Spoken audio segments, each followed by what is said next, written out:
Assalamualaikum warahmatullahi wabarakatuh.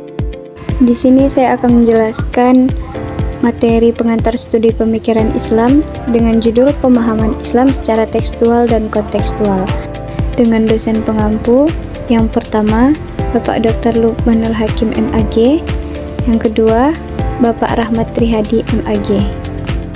Baiklah, sebelum itu perkenalkan, nama saya Risma Adelia dengan NIM 24160400083, Prodi Akuntansi Syariah. Langsung saja, yang pertama adalah pendahuluan. Islam adalah agama yang tidak memberatkan umatnya. Banyak ayat Al-Quran yang menjelaskan tentang hal ini.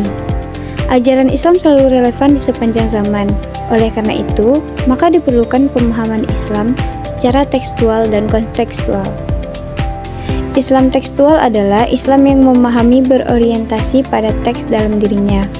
Oleh karena itu, wahyu dipahami melalui pendekatan kebahasaan, tanpa melihat latar sosio-historis, kapan dan di mana wahyu diturunkan.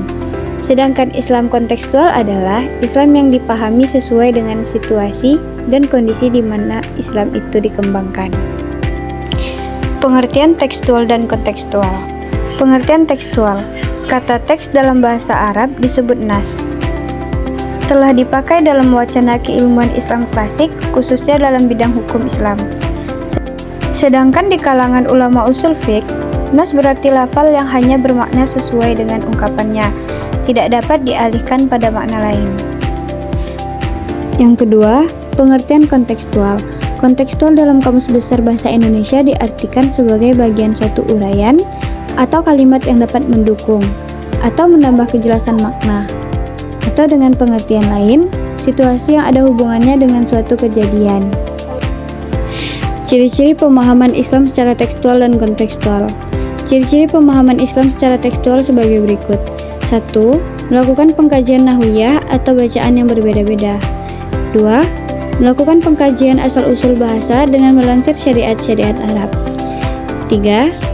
Banyak mengandalkan cerita atau pendapat sahabat dalam menafsiri makna lafal yang sedang dikaji.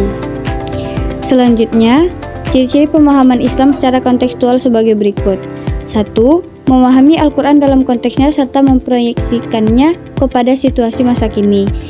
2. Memproyeksikan pemahaman Al-Quran dalam konteksnya, yakni yang diperoleh lewat langkah pertama di atas, kepada situasi kekinian.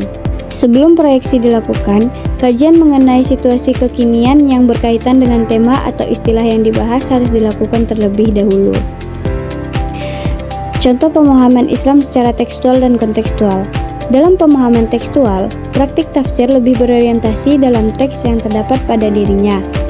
Sedangkan pada pendekatan konteks lebih melibatkan pemahaman ekstra teks, bukan intrateks. Pemahaman tersebut umumnya memfokuskan pembahasannya dalam kinerja gramatikal melalui pemahaman harfiah. Sedangkan kinerja pemahaman kontekstual berusaha tahu suatu teks menggunakan cara melacak konteks penggunaannya dalam masa waktu teks itu muncul, termasuk situasi dan syarat pada masa Al-Quran diturunkan, lalu dipahami secara interdisiplin menggunakan ilmu-ilmu yang berkembang. Selanjutnya, kelebihan dan kekurangan pemahaman Islam secara tekstual dan kontekstual. Kelebihan pemahaman Islam secara tekstual yaitu 1. Menekankan pentingnya bahasa dalam memahami Al-Quran. 2. Memaparkan ketelitian redaksi ayat ketika menyampaikan pesan-pesan. 3. Mengikuti mulasir dalam bingkai teks ayat-ayat sehingga membatasi terjerumus dalam subjektivitas yang berlebihan. Lalu, kekurangan pemahaman Islam secara tekstual yaitu terjerumusnya sang matasir dalam uraian kebahasaan dan kesusahan yang bertele-tele, sehingga pesan pokok Al-Quran menjadi kaksen di celah uraian itu. Kelebihan pemahaman Islam secara kontekstual yaitu mempertahankan semangat keuniversalan Al-Quran, sebab dengan penafsiran kontekstual, maka nilai-nilai yang terkandung di dalamnya akan tetap sejalan dengan perkembangan zaman. Lalu, kekurangan pemahaman Islam secara kontekstual yaitu dengan semangat tafsir kontekstual, terkadang melahirkan tergesa-gesahan menafsirkan ayat yang merupakan otoritas Allah untuk mengetahui maknanya. Sekian video dari saya, semoga bermanfaat. Mohon maaf lebih dan kurangnya. Assalamualaikum warahmatullahi wabarakatuh.